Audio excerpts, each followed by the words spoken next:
సైబరాబాద్ అని ఏదైతే క్రియేట్ చేసిండ్రో అట్లాంటిది న్యూయార్క్ నగరంతో పోటీ పడే విధంగా మహేశ్వరంలో ఒక కొత్త నగరాన్ని నిర్మించాలని ఇవాళ మన ప్రభుత్వం నిర్ణయం తీసుకున్నది. ఒక అద్భుతమైన నగరాన్ని నిర్మించే బాధ్యత కాంగ్రెస్ పార్టీ తీసుకుంటుంది. ఈ పక్కనే రామోజీ ఫిలిం సిటీ ఉన్నది, మీకు అందరికీ తెలుసు. రామోజీ ఫిలిం సిటీ దేశంలో ఉండే సినిమా షూటింగ్లకు ఈరోజు ఉపయోగపడుతుంది. కానీ మా ప్రభుత్వం ఇంకొక ఫిలిం సిటీని క్రియేట్ చేయాలని ముంబైలో మహారాష్ట్రలో ఉన్న హిందీ ఫిల్మ్ ఇండస్ట్రీ మొత్తం ఇక్కడికి రావాలి. మన రాచకొండ గుట్టలు మన ప్రాంతం అద్భుతంగా, మనము ఊటీలు ఎక్కడెక్కడికో పోతున్నాం.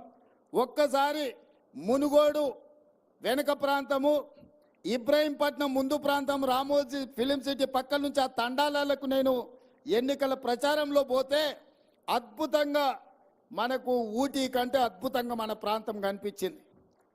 ఈ ప్రాంతంలో అద్భుతమైన సినిమా షూటింగ్లను చేపట్టడానికి అవకాశం ఉంది. రాచకొండ ప్రాంతాన్ని ఒక అద్భుతమైన ఫిల్మ్ ఇండస్ట్రీకి అవసరమైన అభివృద్ధి కార్యక్రమాలు చేపట్టాలి అని ఇవాళ మన ప్రభుత్వం ఆలోచన చేస్తున్నది. ఇవన్నీ ఎందుకు మిత్రులకు వివరిస్తున్నా అంటే రాబోయే రోజుల్లో రంగారెడ్డి జిల్లాకు మహర్దశ పట్టబోతుంది. ప్రపంచానికి ఒక పర్యాటక క్షేత్రంగా మన రంగారెడ్డి జిల్లా మారబోతుంది. మన పిల్లలకు ఉద్యోగ ఉపాధి అవకాశాలు కల్పించే బాధ్యత మన ప్రభుత్వం తీసుకుంటుంది. ఇవాళ ఆయన ఈయన ఏమి చేస్తలేదు అన్నట్టుగా మాట్లాడుతున్నారు. నేను అడగదలుచుకున్నా, ఓడినోళ్లను, ఇంట్లో వండుకున్నోళ్లను, ఫామ్ హౌజ్లో ఉంటున్నోళ్లను ఈ ఔటర్ రింగ్ రోడ్ మీ తాత తెచ్చిండా అని నేను అడుగుతున్నా. ఈ అంతర్జాతీయ ఎయిర్పోర్టు మీ ముత్తాత కట్టిండా అని నేను అడుగుతున్నా. ఇవాళ సైబరాబాద్లో ఉన్న ఐటీ పరిశ్రమలు, ఫార్మా ఇండస్ట్రీస్ని మా ప్రభుత్వం, కాంగ్రెస్ ప్రభుత్వం తీసుకొచ్చినాయి కాదా? అవి తెచ్చినందుకే ఇవాళ హైదరాబాద్ నగరం మహానగరంగా మారింది. మీరేం తెచ్చిండ్రా హైదరాబాద్ నగరానికని నేను అడుగుతున్నా. మీరు తెచ్చింది ఉంటే గంజాయి తెచ్చుంటారు, డ్రగ్స్ తెచ్చుంటారు ఈ నగరానికి. కానీ మేము ఫార్మా కంపెనీలను తెచ్చినాము, ఐటీ కంపెనీలను తెచ్చినాము, అంతర్జాతీయ ఎయిర్పోర్టు తీసుకొచ్చినాము, ఔటర్ రింగ్ రోడ్డు తీసుకొచ్చినాము. ఇవాళ ఇంకా విస్తృతంగా విశ్వ నగరంగా మార్చడానికి అవసరమైన అన్ని ప్రణాళికలు మేము చేస్తుంటే పొద్దున్న లేస్తే కాళ్ళల్లో కట్టెలు పెట్టే మాటలు.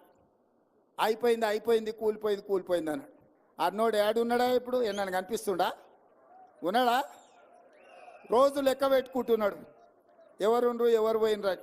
ఇవాళ మన నగరాన్ని అభివృద్ధి చేస్తున్నాం, ఇవాళ మన ప్రాంతం అభివృద్ధి జరుగుతుంది అని చెప్పి ప్రకాష్ అన్న లాంటి వాళ్ళు ఇవాళ ఈ ప్రభుత్వానికి అండగా నిలబడి ఈ ప్రభుత్వాన్ని కాపాడినప్పుడే అభివృద్ధి జరుగుతుందని చెప్పి వాళ్ళందరూ ముందుకు వచ్చారు.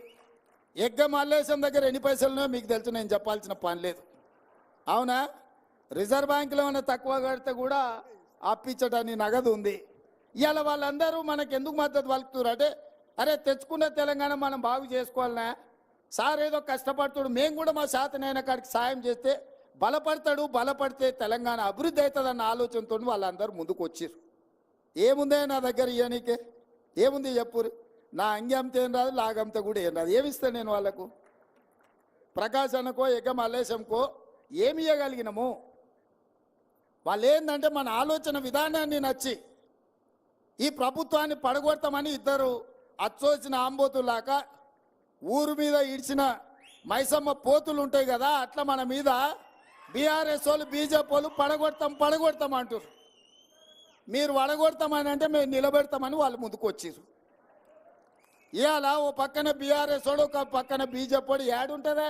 3 నెలలు కూడా ఉండదని ఒకడంటాడు, 6 నెలల్లో పోతుందని ఇంకోడు అంటాడు. వీళ్ళేమన్నారు? 3 నెలలు 6 నెలలు కాదు, 10 ఏళ్ళు ఈ ప్రభుత్వం ఉంటుంది. 2004 నుంచి 2014 వరకు ఎట్లయితే జనరంజకమైన పాలన నాడు కాంగ్రెస్ పార్టీ అందించిందో, ఈ దేశానికి బలమైన నాయకత్వాన్ని అందించిన మన్మోహన్ సింగ్ మేధావి ఈ దేశాన్ని అభివృద్ధి పదం వైపు నడిపించిండో, అట్లా మళ్ళా కనీసం 10 ఏళ్ళు మళ్ళీ రాష్ట్రాన్ని అభివృద్ధి చేయడానికి ఉంటారు అని చెప్పి వాళ్ళందరూ అండగా నిలబడ్డారు. అందుకే మిత్రులారా, ఆనాడు పిసిసి అధ్యక్షుడిగా కానీ, అంతకంటే ముందు కార్యనిర్వాహక అధ్యక్షుడిగా కానీ, అంతకంటే ముందు ఎంపీగా కానీ, ఎమ్మెల్యేగా కానీ, ఎమ్మెల్సీగా కానీ, జెడ్పీటీసీగా కానీ దాదాపుగా ఈ 16-17 ఏళ్లలో నాకు పరిచయం ఉన్న వాళ్ళు అందరు నేను కలుస్తూనే ఉన్నా. జడ్పీటీసీ నుంచి మొదలు పెడితే ఇవాళ ముఖ్యమంత్రులకు ఎప్పుడైనా మారినట్టుగా